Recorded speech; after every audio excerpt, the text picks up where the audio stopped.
Giraffes Can't Dance by Giles Andre and Guy Parker Reese. Gerald was a tall giraffe whose neck was long and slim, but his knees were awfully crooked and his legs were kind of thin. He was very good at standing still and munching shoots off trees, but when he tried to run around, he buckled at the knees.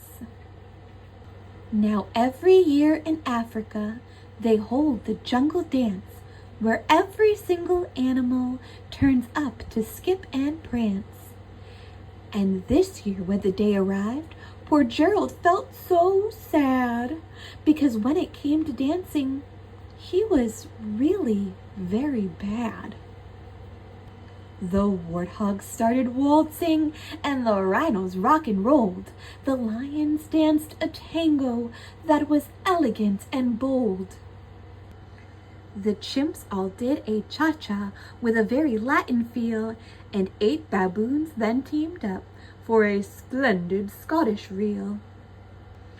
Gerald swallowed bravely as he walked towards the floor, but the lions saw him coming, and they soon began to roar.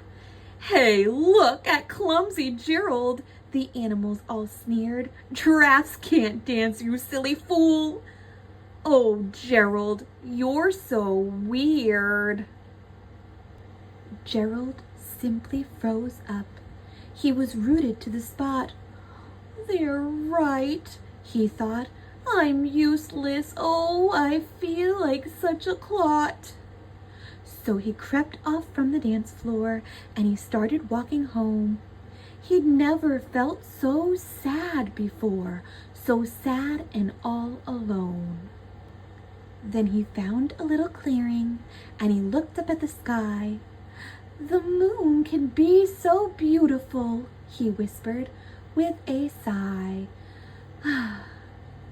"Excuse me," coughed a cricket who'd seen Gerald earlier on.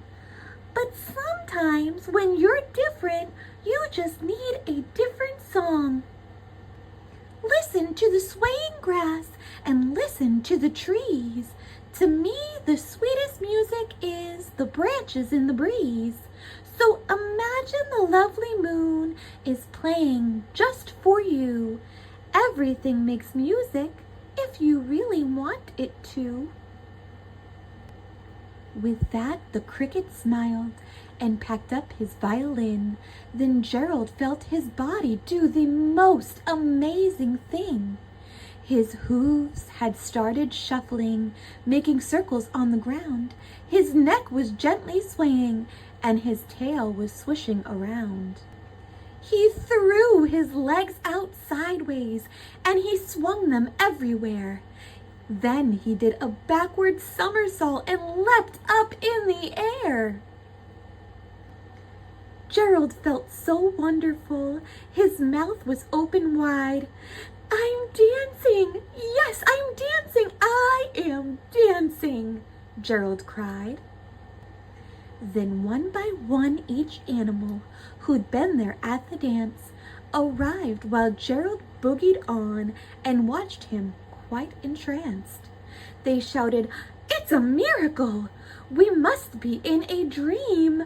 Gerald's the best dancer we have ever seen!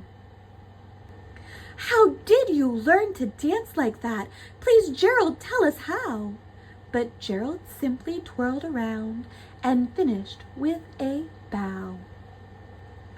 Then he raised his head and looked up at the moon and stars above. "We can all dance," he said, "when we find music that we love." The end.